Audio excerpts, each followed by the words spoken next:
Arizona this week joined the Federal Trade Commission and several other states in a lawsuit to block the proposed $25 billion merger of the Kroger and Albertsons supermarket chains. And joining us now for more on the merger and the lawsuit is Thomas Bates of ASU's W.P. Carey School of Business. Thank you so much for being here. We appreciate it. Thank you. Bet. Your first thoughts now on Arizona joining this lawsuit? The motives for it are really similar to what the federal regulators are arguing. So these two companies compete head-to-head in Arizona for sure. So a mile from my house, there's an Albertsons, and 2 miles away is Fry's, and then there's a Safeway another 2 miles away.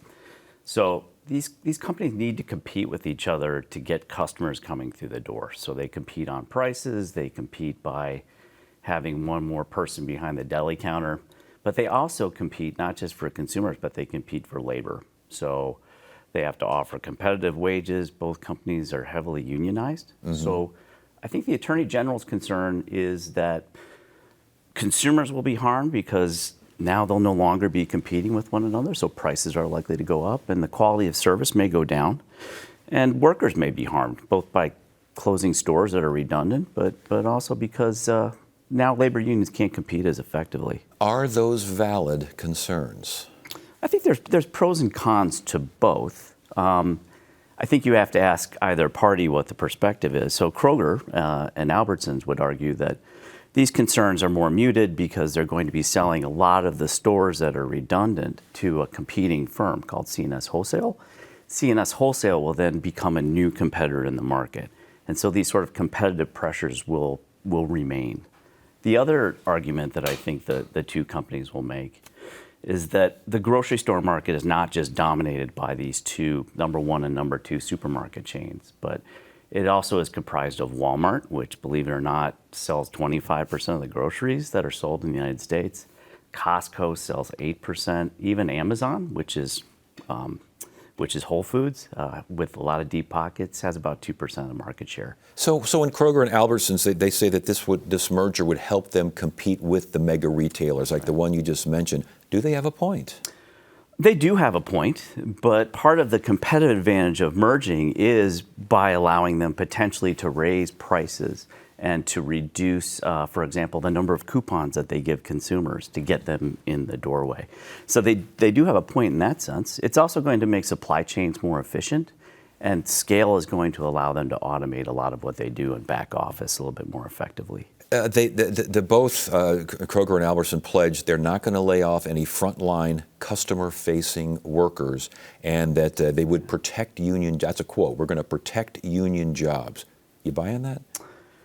I think you have to. The union is pretty strongly entrenched in both firms, so they will probably protect the jobs, but whether or not unions are going to be able to bargain as effectively with the one entity versus two, I think is really debatable. And when they say no job cuts perhaps now or in the immediate future, but is this the kind of thing where the job cuts often happen a little bit down the line? Yeah, that's a great question. So presumably under the plan of the merger, about 500 stores would be divested and sold to this third-party grocer. Now that sounds like a great idea, but we actually have some recent history. So if your viewers recall Albertsons and Safeway merger in 2015, they sold a lot of those stores in Arizona to a company called Hagen, if you remember that.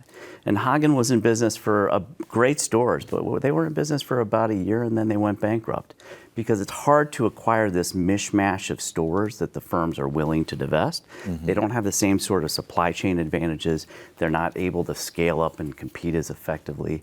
So the evidence is probably not. Yeah. So with that in mind, and let's talk mergers in general here. We can get into the Clayton Act and all these things regarding competition and antitrust. But when these kinds of lawsuits hit, they're trying to prevent certain things from happening, as you have spelled out. Yeah. When these mergers happen, do those things occur? Are jobs cut? Do prices go up? Is competition stifled? Yeah, the reality is that the evidence is mixed, right? So it depends on the industry, it depends on the scale of the merger and the amount of market power that the two firms that merge ultimately have. The evidence is that when firms are able to acquire a significant amount of additional market power by combining, that wages go down, for example, for their employees, that employment drops, and that pricing for consumers gets less competitive. So as consumers watching this right now, should we be concerned about this merger? I think the number of choices that we'll have for grocery stores, at least within Phoenix, will become less populated, right? So maybe instead of 3 stores within a 5-mile radius, I might have 2. On the other hand, in rural areas where perhaps there may be only 2 grocery stores or maybe even 1, I think things could get a bit more tenuous. So if one of these stores happens to be one that's divested to this third party that doesn't have a proven track record, it's possible that one of these areas would be left without a store for a while. Wow. Great information. Thank you, Tom, so much for joining us. We appreciate your help on this and help us make sense of this complicated issue. Thank you so much. Thank you.